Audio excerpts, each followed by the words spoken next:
Here's the top prospect we've been waiting for all season. It's shortstop Nomar Garciaparra, who's been hurt most of the year, but we finally got him on the show now that he's back ready to play. Nomar is a 23-year-old shortstop who was a #1 draft pick out of Georgia Tech. In fact, Nomar was Dan Duquette's first draft pick ever as the Boston Red Sox GM. He's a slick fielding shortstop who's really shown signs of coming around with the bat, especially this spring training for the Boston Red Sox when he hit some homers and really opened some eyes. Well, it's time now for our top prospect of the month, and this one's been a long time in coming. I don't know, it's been frustrating for us. I know it's been frustrating for you, Nomar, but we thought we'd have you as a top prospect that first month of the season. That didn't happen because of sprained ankle. In the second month and the third, here we are now going into August, and you're finally here.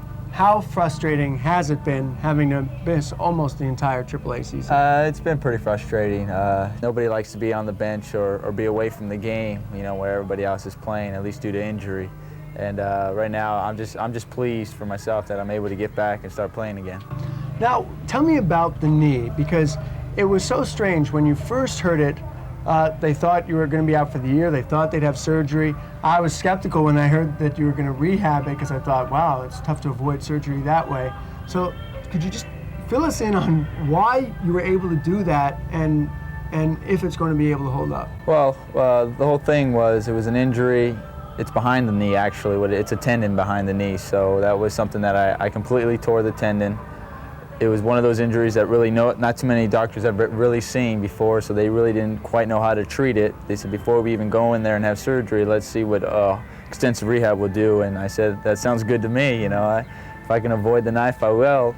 And fortunately, it worked out so far. It's been feeling pretty good. I got a lot of stability, they said. They checked the stability. Everything seems fine, and now I'm here playing. But the tendon's still torn. Yeah. So what do? You just try and get the other muscles and parts of the knee to take up Yeah, for basically that? they kind of take over from the part that is missing. I guess that's one of the tendons. I guess they said if I was going to tear a tendon, that was the one to tear, which worked out pretty good. Just other muscles, I guess my knee was in shape, or you know, the muscles are overcoming and taking control, and right now it's working out. What will happen with that tendon long term? Nothing, they said. They usually they could take that tendon out to actually repair ACLs and stuff or other damages to your knee. So they said it was a good one to tear.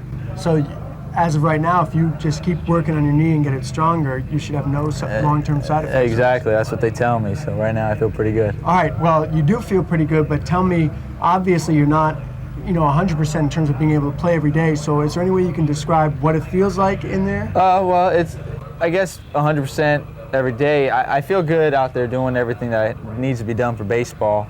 It's just a matter, playing day in and day out, regular schedule. You prepare all off season, spring train, that's what it's all about. Now, for me to be off 8 weeks and not do anything because they had to rehab and I had to do something, so that's all coming into play. I think that's really the reason why I'm not playing every day. Not so much because of the knee or whatever, but it's just your body takes a beating, after a while, and you really got to get your body acclimated to playing every day.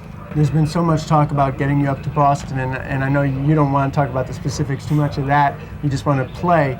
But it seems to me that there's two things, and one is first to prove you're healthy. The other is to prove you can hit.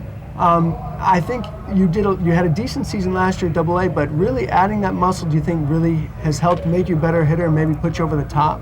It's definitely helped me out a lot. I feel comfortable at the plate and stuff. I learned a lot last year in AA, the way pitchers were pitching me, different situations, the experience you're dealing with pitchers. And I mean, as you go up every level, you got guys with experience and they know how to pitch you.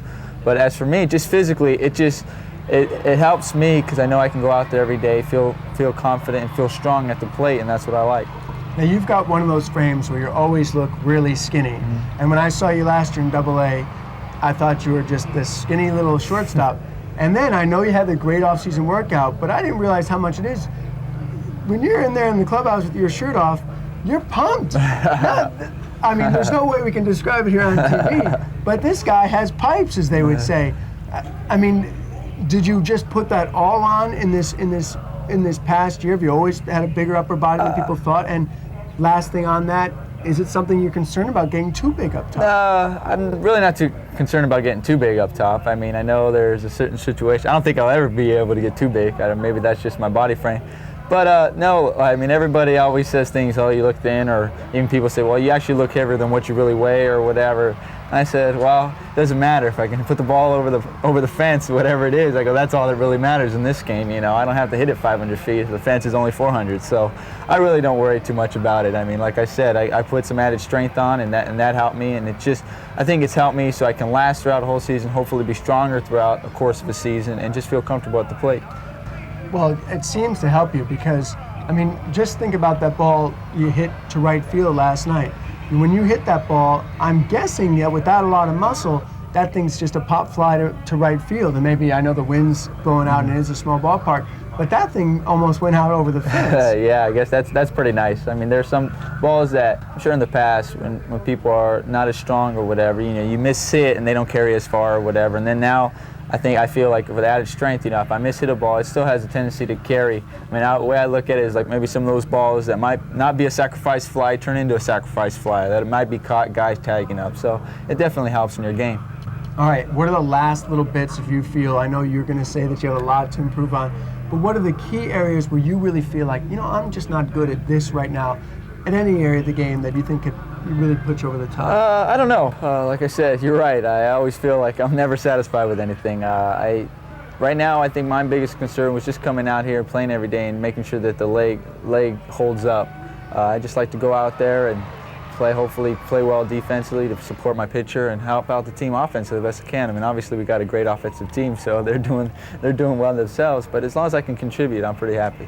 And I assume you hit the breaking ball okay last year. It's just right now it's a little tough because you haven't seen a lot of tough, you know, sliders and curveballs in Florida when you're rehabbing. Oh yeah, definitely. I mean, that's all timing. I mean, you're being off 8 weeks, you know, not really able to see a pitch or whatever. That's going to take its toll on anybody. So now it's just getting back into the game, and that's what it's all about.